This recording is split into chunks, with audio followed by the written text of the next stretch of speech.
नमस्कार, स्वागत है आप सबका एक बार फिर से मेरे यूट्यूब चैनल पे। तो आज हम लोग डिस्कस करने वाले हैं आईएसआई 2024 के लीनियर अलजेब्रा के क्वेश्चंस, ठीक है? लीनियर अलजेब्रा के क्वेश्चंस है और 4 क्वेश्चन डिस्कस करेंगे। तो उसके लिए फर्स्ट क्वेश्चन देखते हैं फटाफट क्या बोलता है। कह रहे हैं कि सपोज दैट टी है वो मेरे पास एक 2 क्रॉस 2 की मैट्रिक्स गिवन है, सच दैट टी स्क्वायर है वो 0 गिवन है, लेकिन टी है वो नॉन ज़ीरो गिवन है। तो हमें बताना है कि इनमें से कौन सी चीज़ करेक्ट नहीं है, मतलब कौन सी चीज़ गलत है, कौन सी स्टेटमेंट गलत है इन चारों में से, वो हमें बताना है। तो उसके लिए देखो सबसे पहले क्या गिवन है, टी स्क्वायर 0 गिवन है, लेकिन टी है वो नॉन ज़ीरो गिवन है। इसका मतलब मुझे मैट्रिक्स कैसे गिवन है, निलपोटेंट, या फिर मैं बोल सकती हूँ निलपोटेंट ऑपरेटर गिवन है, ठीक है? निलपोटेंट ऑपरेटर गिवन है, ठीक है? अब मुझे पता है कि इसकी सारी आइगन वैल्यूज़ जो भी निलपोटेंट मैट्रिक्स होती है उसकी सारी आइगन वैल्यूज़ कैसी होती हैं, 0 होती हैं। इसका मतलब इसकी ऑल आइगन वैल्यूज़ आर 0। तो स्टेटमेंट देखो फर्स्ट क्या बोल रही है, the only eigen value of T is 0। तो ये स्टेटमेंट तो सही है ना? क्योंकि निलपोटेंट ऑपरेटर है तो उसकी सारी आइगन वैल्यू 0 ही होनी चाहिए, लेकिन हमें बताना क्या है, नॉट करेक्ट। तो इस ऑप्शन को टिक नहीं करेंगे, ठीक है? अब चलते हैं डी ऑप्शन पे। देखो डी ऑप्शन क्या कह रहा है, टी इज सिमिलर टू 0 0 1 0। अब देखो निलपोटेंट मैट्रिक्स एंड 2 क्रॉस 2 की मैट्रिक्स है, तो ये इसकी सिमिलर ही होगी, है ना? या तो यहाँ से हम लोग क्या कर सकते हैं, एक ट्रांसफॉर्मेशन डिफाइन कर सकते हैं। तो ट्रांसफॉर्मेशन इस तरीके से डिफाइन की, देखो T of X Y equals to 0x, ठीक है? अब देखो ये खुद तो 0 नहीं है पूरी, लेकिन अगर मैं इस पे टी स्क्वायर अप्लाई करती हूँ, मतलब कहने का मतलब दोबारा से टी अप्लाई कर देती हूँ तो टी स्क्वायर एक्स वाई बन जाएगी, है ना? तो इस पे क्या लिख सकते हैं, टी ऑफ एक्स वाई क्या आएगा, 0x, and T of 0x क्या आ जाएगा। देखो यहाँ पे जब मेरे पास x था, ये सेकंड पोजीशन पे गया, तो यहाँ पे इसकी सेकंड पोजीशन ये 0 पे जाएगा, एंड यहाँ पे जो y था वो कहीं पे भी नहीं आ रहा, तो ये 0 बन जाएगा। इसका मतलब टी स्क्वायर एक्स वाई क्या आ गया, 0 आ गया, है ना? तो इसका मतलब ये जो स्टेटमेंट है वो हमें हमारी सेटिस्फाई हो रही है पूरी तरीके से। तो इसका मतलब ये मैं ले सकती हूँ। अगर मैं इसको लेती हूँ तो टी ऑफ 1 0 मैं निकालती हूँ तो वो क्या आएगा मेरा 0 1, एंड टी ऑफ 0 1 निकालती हूँ तो वो क्या आएगा 0 0। तो इसकी जब मैट्रिक्स ड्रॉ करते हैं तो वो यही तो आएगी, है ना? इसका मतलब ये जो मैट्रिक्स आई है ये तो इक्वली आ गई उसकी, है ना? सिमिलर भी बोल सकते हैं कि ये मैट्रिक्स मेरे पास जो लीनियर ऑपरेटर, अगर मैं इसमें उल्टा ले लेती हूँ, जैसे यहाँ पे मैंने क्या ले लिया, यहाँ पे y ले लिया एंड यहाँ पे 0 ले लिया, तो भी यही केस रहेगा, है ना? तो इसका मतलब ये भी, तो उस केस में ये मैट्रिक्स है कुछ ऐसे बन जाएगी। तो फिर भी वो रहेगी तो सिमिलर ही, क्योंकि दोनों की जो फॉर्म है, जो जॉर्डन फॉर्म है वो दोनों इक्वल है, ठीक है? कैरेक्टरिस्टिक पॉलिनोमियल इक्वल है, सब कुछ इक्वल है, तो सिमिलर ही हो जाएगी, है ना? तो इसका मतलब ये ऑप्शन मेरे पास क्या हो जाएगा, सही होना चाहिए, लेकिन हमें नॉट करेक्ट कुछ है, तो इस ऑप्शन को भी टिक नहीं करेंगे, है ना? तो ये ऑप्शन भी क्या हो गया, इसके अकॉर्डिंग गलत हो गया। अच्छा, अब चलते हैं थर्ड ऑप्शन। देखो थर्ड ऑप्शन डायरेक्ट दिख रहा है, टी इज डायगोनलाइजेबल। हमें पता है निलपोटेंट मैट्रिक्स होती है वो डायगोनलाइजेबल नहीं होती, है ना? और निलपोटेंट मैट्रिक्स भी कैसी है, जो नल मैट्रिक्स ना हो, है ना? निलपोटेंट मैट्रिक्स नल मैट्रिक्स हो जाती है अगर वो पूरी 0 हो जाती है। तो यहाँ पे अब क्योंकि मुझे नल मैट्रिक्स तो गिवन नहीं है, तो इसका मतलब डायगोनलाइजेबल तो ये होनी नहीं, तो इसका मतलब ये मेरे पास स्टेटमेंट गलत है। तो गलत है तो इसको ही टिक करेंगे, है ना? यही पूछा है। अब देखो इसका चलते हैं सेकंड ऑप्शन पे। इसका सेकंड ऑप्शन क्या बोलता है, कह रहे कि for all v belongs to R square by 0। कहने का मतलब मेरे पास जितने भी वेक्टर लाई कर रहे हैं जो नॉन जीरो वेक्टर हैं आर स्क्वायर के, तो कह रहे हैं उसके लिए या तो वो t का आइगन वेक्टर बनेगा, और अगर ऐसा नहीं हुआ तो v और tv ये मेरे पास बेसिस बनेगी आर स्क्वायर की। तो इसको प्रूव कैसे करेंगे, देखो इसको प्रूव करने के लिए सबसे पहले लेकर चलेंगे कि मेरे पास ये आइगन वेक्टर नहीं है। अब आइगन वेक्टर नहीं है तो इसका मतलब इसको बेसिस होना पड़ेगा। फिर लेकर चलेंगे कि ये बेसिस नहीं है, अगर बेसिस नहीं है तो फिर इसको आइगन वेक्टर होना पड़ेगा। इसका मतलब एक को लेकर चलेंगे कि ये चीज़ नहीं है, दूसरे को प्रूव करनी है, दूसरे को लेकर चलेंगे कि ये चीज़ नहीं है और पहले को प्रूव करनी है ना? तो इसका देखते हैं प्रूफ कैसे करना है। देखो, सबसे पहले प्रूफ के लिए क्या करेंगे, गिवन क्या-क्या है? कह रहे कि v है वो मेरे पास एक नॉन ज़ीरो वेक्टर गिवन है, ठीक है? एक बार पहले लेकर चलते हैं कि v एंड tv ये जो है ना, ये मेरे पास लीनियर डिपेंडेंट सेट है। ये हम लोग लेकर चल रहे हैं, तो हमें प्रूफ क्या करना है कि v होगा वो मेरा क्या होगा, आइगन वेक्टर ऑफ t, है ना? अब आइगन वेक्टर ऑफ t का मतलब क्या हुआ यहाँ से, आइगन वेक्टर ऑफ t का मतलब क्या हुआ कि देखो, क्योंकि निलपोटेंट मैट्रिक्स गिवन है तो उसका अगर t इंटू वी निकालूंगी तो वो मेरे पास क्या होगी, इसकी आइगन वैल्यू क्या होंगी, दोनों जीरो ही होंगी, तो 0 इंटू वी के इक्वल होनी चाहिए। कहने का मतलब टी वी है वो मेरा क्या होना चाहिए, 0 के इक्वल। हम लेकर ये चलेंगे कि ये लीनियर डिपेंडेंट सेट है और हमें प्रूव करना है कि टी इंटू वी क्या होगा, 0 होगा। ठीक है, तो उसके लिए क्या करते हैं देखो, सबसे पहले वी और टी वी अगर लीनियर डिपेंडेंट है तो इनका लीनियर कॉम्बिनेशन बनाएंगे। इनका लीनियर कॉम्बिनेशन बना के 0 के इक्वल पुट करेंगे। अब लीनियर कॉम्बिनेशन तो हमने बना दिया, लीनियर डिपेंडेंट की कंडीशन अगर अप्लाई करेंगे तो या तो ए को 0 तो बी नॉन 0 होना चाहिए, मतलब दोनों एक साथ 0 नहीं होंगे। ठीक है, या ए नॉन 0 तो बी 0, या फिर ए नॉन 0 एंड बी दोनों नॉन 0। ठीक है, तो यहाँ से हम देखो फर्स्ट केस अभी अगर लेकर चलते हैं कि ए मेरे पास 0 है एंड बी मेरे पास नॉन 0 है। मैं क्या करती हूँ यहाँ पे बोथ साइड क्या अप्लाई कर देती हूँ।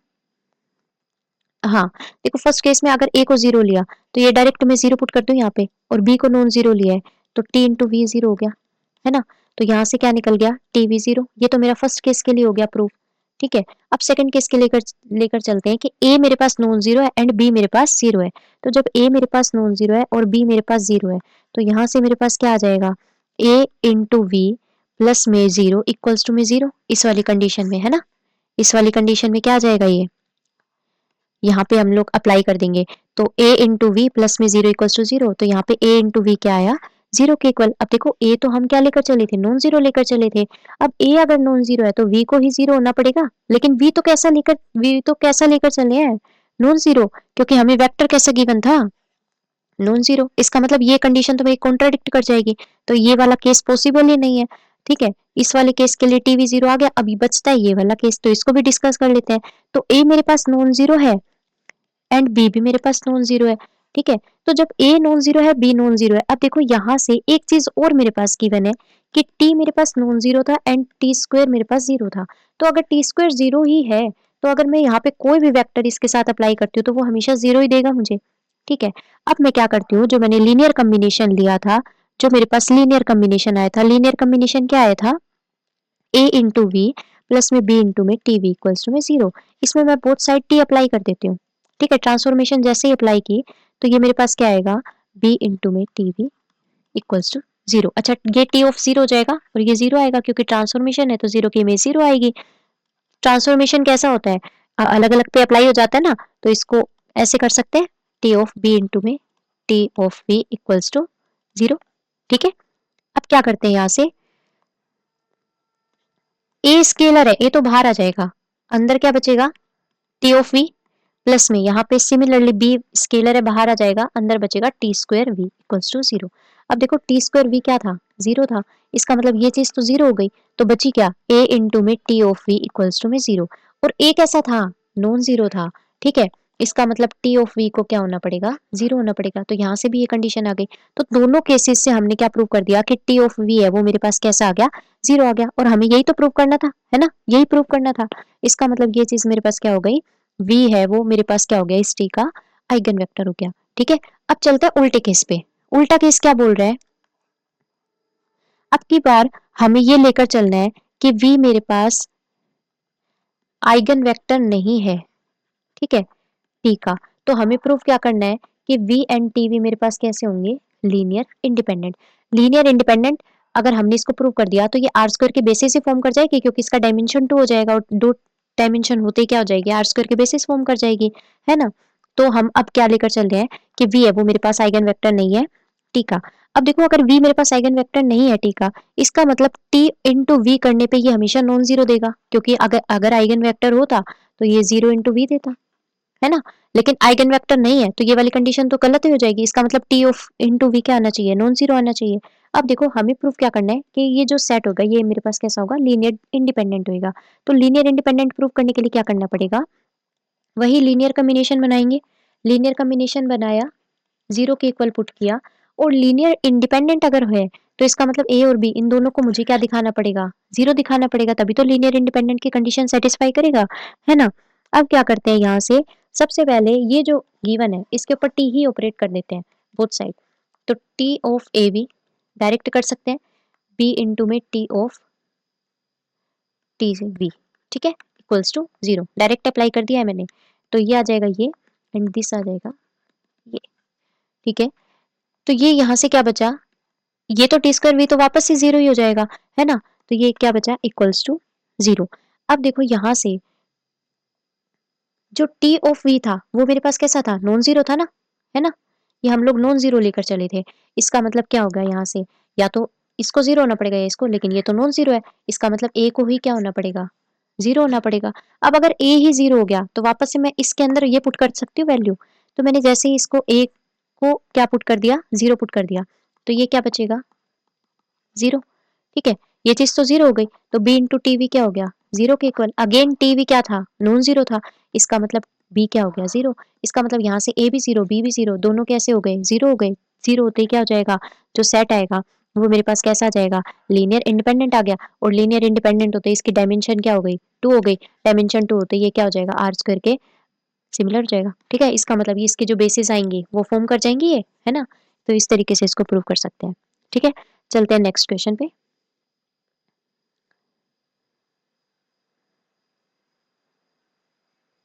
देखो नेक्स्ट क्वेश्चन क्या बोलता है, कह रहे कि सपोज ए एंड बी है, वो मेरे पास सिमिलर मैट्रिक्स है, 3x3 की मैट्रिक्स है। ठीक है, which of the following statement is not necessarily correct. हमें बोल रहा है कि इनमें से कौन सी स्टेटमेंट जरूरी नहीं है कि ट्रू हो। ठीक है, अब देखो क्योंकि मेरे पास सिमिलर मैट्रिक्स से गिवन है, सिमिलर मैट्रिक्स की कंडीशंस होती है कि सिमिलर मैट्रिक्स होती है ना, उनकी जो जेडीसी फॉर्म होती है, सॉरी जेडीसी टर्म, ये मेरे पास इक्वल होती है। जे से होता है जॉर्डन कैनोनिकल फॉर्म, ठीक है, डी से होता है डिटर्मिनेंट, सी से होता है करेक्टरिस्टिक पोलिनोमियल, टी से होता है ट्रेस, ई से होता है आइगन वैल्यू, आर से होता है रैंक, एंड एम से होता है क्या, मिनिमल पोलिनोमियल। ठीक है, तो ये मेरे पास क्या होते हैं, इक्वल होते हैं। तो ये मेरे पास सिमिलर मैट्रिक्स की कंडीशन होती है। अब देखो इसने 3x3 की सिमिलर मैट्रिक्स गिवन है, तो यहाँ से ए अगर इन्वर्टिबल है तो बी को इन्वर्टिबल होना पड़ेगा। देखो सिमिलर मैट्रिक्स को हम लिखते किस तरीके से हैं, जो सिमिलर मैट्रिक्स होती है वो मेरे पास कुछ इस टाइप की होती है ना। यहाँ पे इस ए एंड बी को क्या बोला जाएगा कि सिमिलर मैट्रिसेस हैं, क्योंकि यहाँ पे इसके लिए एक क्या हो रही है, इन्वर्टिबल मैट्रिक्स एग्जिस्ट कर रही है। ठीक है, इसको मल्टीप्लाई करने पे ये मुझे क्या मिल रहा है, ए मिल रहा है। कहने का मतलब ए एंड बी यहाँ से क्या हो गई, सिमिलर मैट्रिक्स हो गई। ठीक है, अब देखो यहाँ से ये सिमिलर हो गई। अगर ए इन्वर्टिबल है तो बी को इन्वर्टिबल होना पड़ेगा, क्योंकि ये भी इन्वर्टिबल है ये भी इन्वर्टिबल है, तो इसको भी तो इन्वर्टिबल होना पड़ेगा ताकि इनकी रैंक मेंटेन रहे। तो इसका मतलब ये ऑप्शन तो सही है, हमें तो पूछा है जो गलत है, तो इसका मतलब ये ऑप्शन करेक्ट नहीं होगा क्वेश्चन के अकॉर्डिंग। ठीक है, तो इसका मतलब इसको टिक नहीं करेंगे। अच्छा, rank of A rank of B के इक्वल होती है, ये हमने बताया सिमिलर मैट्रिक्स में यही होता है। ठीक है, रैंक भी उसकी इक्वल होती है, तो इसका मतलब ये ऑप्शन भी सही है, तो इसका स्टेटमेंट सही है। ठीक है, तो इसको टिक नहीं करेंगे, है ना, तो ये ऑप्शन भी गलत हो गया। अच्छा, करेक्टरिस्टिक पोलिनोमियल भी सेम ही होता है। ठीक है, क्योंकि जो भी आइगन वैल्यूज इस ए की रहेंगी वही आइगन वैल्यूज बी की रहेंगी, तो करेक्टरिस्टिक पोलिनोमियल भी सेम ही बनेगा, तो इसको भी टिक नहीं करेंगे। तो बचता ही ये कर्नल ऑफ ए है वो कर्नल ऑफ बी के इक्वल नहीं होगा। यहाँ से एक एग्जांपल जरूर ले सकते हैं हम लोग इसको डिस्कार्ड करने के लिए डायरेक्ट, कि जैसे मैंने यहाँ से ए मैट्रिक्स है वो कुछ इस तरीके से ले ली कि मेरे पास 3x3 की मैट्रिक्स है ना, तो मैंने इसको ले लिया 0 1 0 0 0 0 0 0 0 एंड एक मैट्रिक्स मैंने बी ले ली, वो ली 0 0 0 0 0 0 1 0 0 0। ठीक है, अच्छा ये मेरे पास दोनों ही सेम है, क्योंकि इसका जो अगर मैं जॉर्डन फॉर्म देखूं तो ये मेरे पास इसकी जॉर्डन फॉर्म बन रही है। ठीक है, बस क्या है इनका ऊपर नीचे हो गया थोड़ा, बाकी सेम सेम ही है ना। तो ये इनके जॉर्डन कैनोनिकल फॉर्म भी, मतलब ये कहने का मतलब ये सिमिलर मैट्रिक्सेस है। लेकिन अगर इसका कर्नल निकालते हैं, देखो कर्नल ऑफ ए या मैं कर्नल ऑफ किसी भी सेट की बात करूं, तो वो मेरे पास एक ऐसा वेक्टर होता है जो किसके अंदर बिलोंग करेगा, R3 के अंदर, सच दैट ए एक्स है वो मेरे पास कैसा आ जाए, जीरो के इक्वल आ जाए, है ना। यही मेरे पास कर्नल की डेफिनेशन होती है। तो यहाँ से क्या करेंगे, मैं क्या करती हूँ, ए को, ये जो मैट्रिक्स है इसको मैं एक वेक्टर के साथ मल्टीप्लाई करवाती हूँ, और ये क्या आएगा मेरे पास, जीरो आएगा। तो इस ये जो वेक्टर होगा ये इस कर्नल के अंदर जाएगा, है ना। तो यहाँ से देखो इसको सोल्व करने पे क्या मिलेगा, x2 की वैल्यू जीरो, बाकी x1 एंड x3 कुछ भी हो सकते हैं। तो इसका मतलब जो कर्नल ऑफ ए आया वो मेरे पास किस टाइप का आया, वो मेरे पास आया vector x1 0 and x3, x1 and x3 belongs to R, मतलब इस टाइप का कर्नल आया। ठीक है, ये तो आया है मेरे पास ए के लिए। सिमिलरली अगर मैं बी के लिए निकालती हूँ, देखो बी मैट्रिक्स मैंने ये ली थी, है ना, तो इसके लिए बी अगर मैं निकालती हूँ कर्नल, तो क्या आएगा वो, कर्नल ऑफ बी, इसके लिए क्या करेंगे, ये मेरे पास एक ऐसे वेक्टर को कंटेन करेगा R cube such that B X equals to zero, है ना। तो यहाँ से बी को मल्टीप्लाई करवा देंगे, क्या मैट्रिक्स ली थी,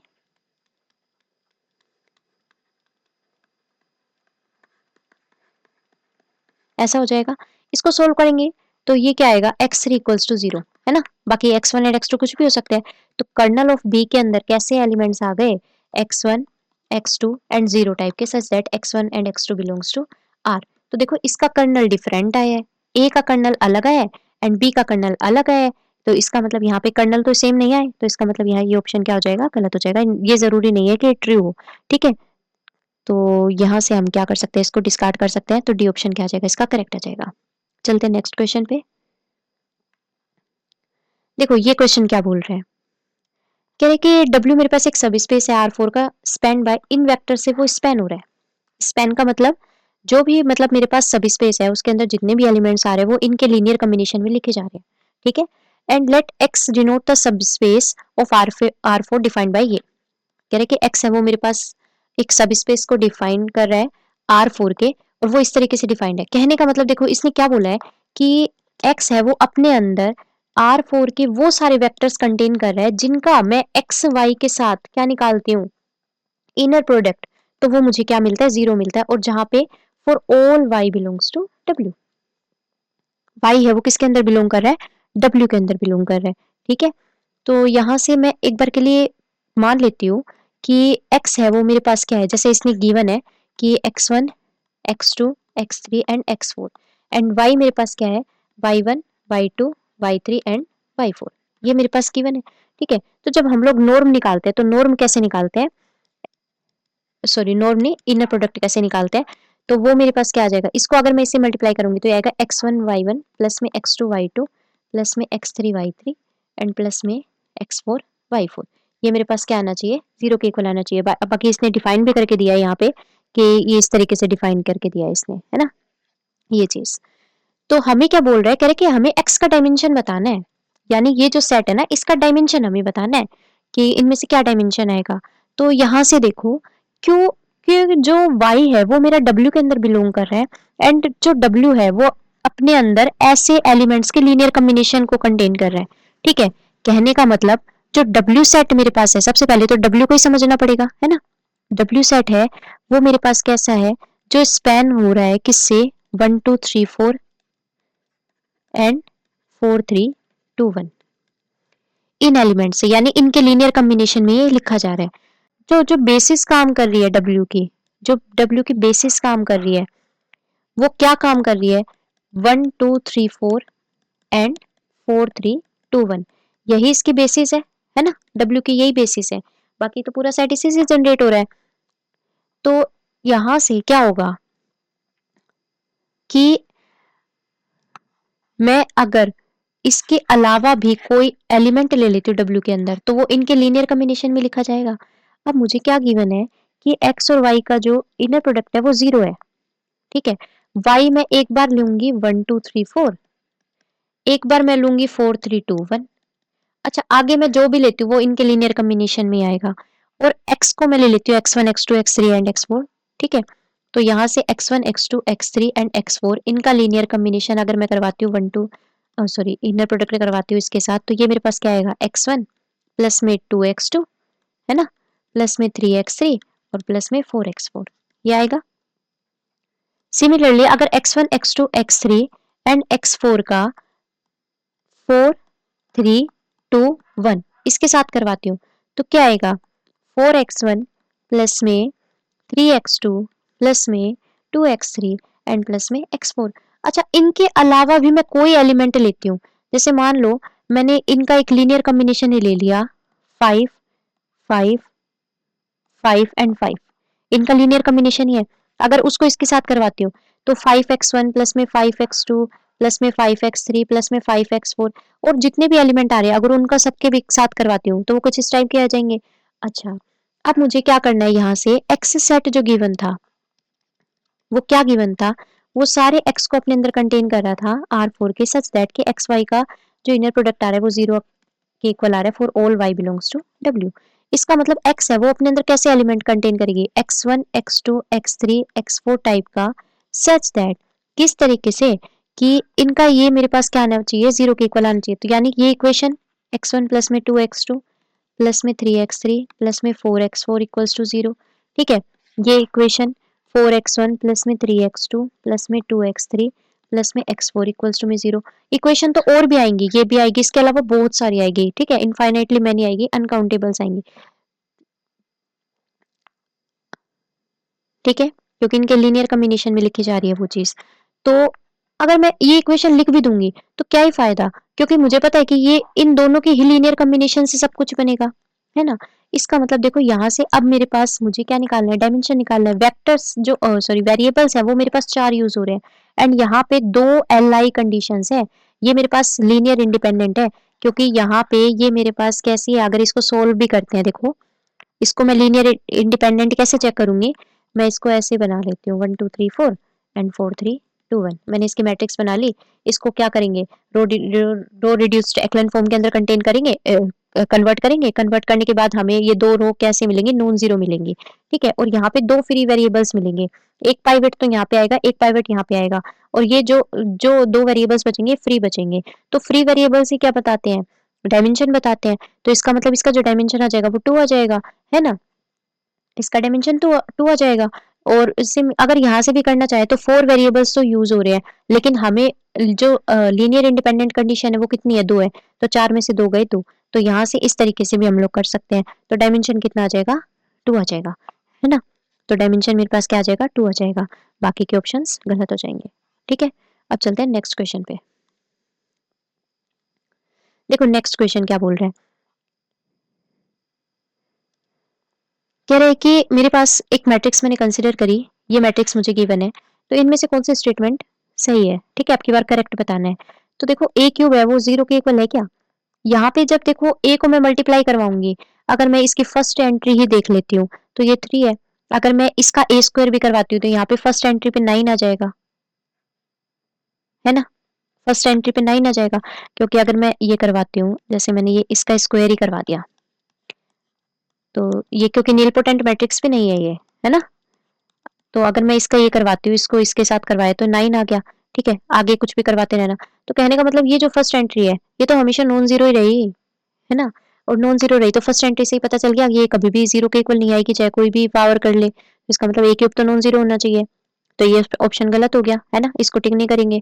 अच्छा आगे चलते हैं, कह रहे हैं कि रैंक ऑफ ए 0 है, रैंक ऑफ ए तो भाई 2 है, यहाँ पे रैंक ऑफ ए क्या है, दो नॉन जीरो रोज मिल रही है मुझे, तो इसका मतलब रैंक तो क्या होनी चाहिए, 2 होनी चाहिए, ठीक है, तो ये ऑप्शन भी गलत हो गया। डायमेंशन ऑफ कर्नल ऑफ ए 2, कह रहे कि कर्नल ऑफ ए का डायमेंशन 2 है, रैंक भाई रैंक मेरे पास ही जब 2 है तो यहाँ पे रैंक नलिटी थ्योरम अप्लाई कर देंगे तो नलिटी मेरे पास कितनी आ जाएगी, 1 आ जाएगी, है ना। इसका मतलब नलिटी 1 आ गई तो डायमेंशन ऑफ कर्नल ऑफ ए भी क्या आ जाएगा, 1 आ जाएगा, इसका मतलब ये ऑप्शन भी गलत हो गया, तो ये ऑप्शन भी गलत हो गया। अब कह रहे हैं कि there exist a matrix B such that B non zero हो लेकिन बी इंटू ए जीरो हो। तो देखो यहाँ पे क्या कर सकते हैं, बी को कोई भी मैट्रिक्स अज्यूम कर लेते हैं एक बार के लिए, जैसे मैंने A B C D E F and G H I मान लिया, उसको ए मैट्रिक्स के साथ मल्टीप्लाई करवा देते हैं।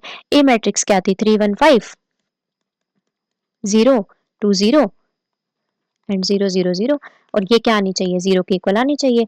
और ये ध्यान रखना है कि बी है वो कैसी होनी चाहिए, ये नॉन जीरो मैट्रिक्स होनी चाहिए, पूरी तरीके से जीरो नहीं होनी चाहिए। इसको जब सोल्व करेंगे तो ये आएगा 3 इक्वल्स टू में 0, ठीक है, यहाँ से आ जाएगा क्या आ जाएगा, a प्लस में 2b इक्वल्स टू में 0 एंड ये थर्ड इक्वेशन में क्या आ जाएगा, 5 इक्वल्स टू भी 0 अगेन, तो यहाँ से a 0 आ गया, b 0 आ गया, ठीक है, a 0 b 0। सिमिलरली अगर इसको सोल्व करेंगे d 0 e 0 g 0 h 0, तो बचेंगे सिर्फ सी एफ आई जो है ना, वो मेरे पास कैसे बचेंगे, नॉन जीरो बचेंगे, ठीक है। तो यहाँ से हम लोग एक मैट्रिक्स ये भी ले सकते हैं, जैसे हमने ये ले ली, ये मान लो, ठीक है, ये मैट्रिक्स भी ले सकते हैं, इसको जब इसके साथ मल्टीप्लाई करवाएंगे तो भी ये 0 देगी, ठीक है, लेकिन ये खुद कैसी है, नॉन जीरो है, तो ऐसे एग्जिस्ट कर सकती है। तो इसका मतलब ये ऑप्शन मेरे पास क्या हो जाएगा, करेक्ट हो जाएगा, hence B option correct. Okay, I hope आपको अच्छे से समझ में आया होगा। Thank you very much.